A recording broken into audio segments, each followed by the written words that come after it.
Ce début d'année est bon, ou disons meilleur que prévu pour l'économie française.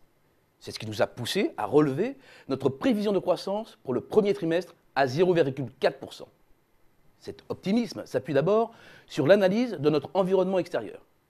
4 chocs positifs que nous avions certes en tête, mais dont l'ampleur et la pérennité se confirment au fil des mois. 1.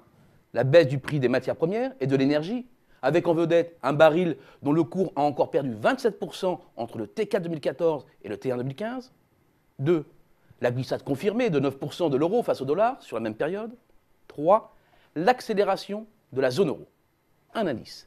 L'évolution de l'indicateur du climat économique, qui rend compte à la fois de la confiance des chefs d'entreprise et des ménages.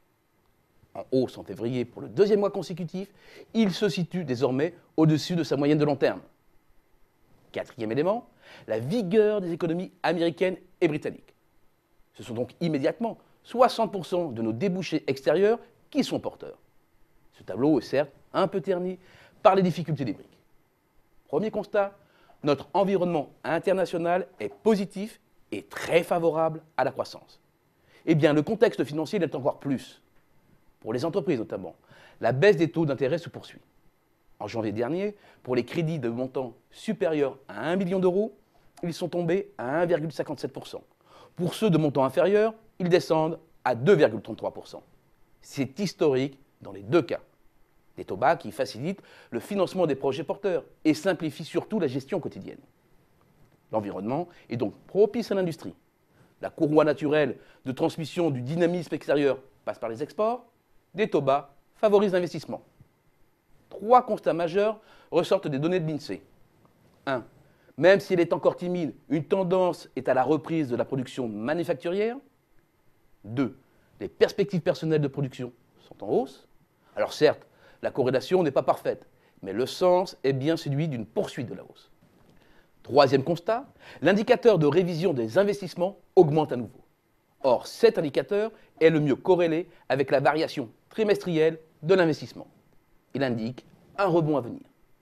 Sans verser dans une euphorie trop précoce, le premier trimestre s'annonce positif dans l'industrie, et plus encore dans le commerce de détail.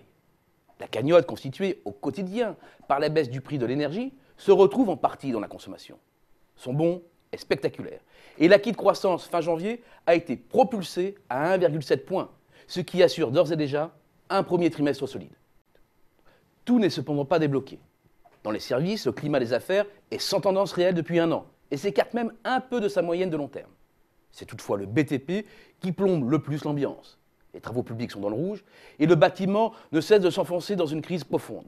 Le message envoyé par les entrepreneurs est clair, c'est la bérésina. Seule lueur, le point bas est certainement passé. Bilan d'étape, au premier trimestre, le vert l'emporte. Et c'est bien pourquoi notre prévision est à la hausse. Et l'élan retrouvé pousse aussi notre prévision pour le second trimestre. C'est suffisant pour porter l'acquis de croissance à 0,8 points à la fin du premier semestre. C'est assez pour accrocher plus de 1% de croissance en moyenne sur l'année.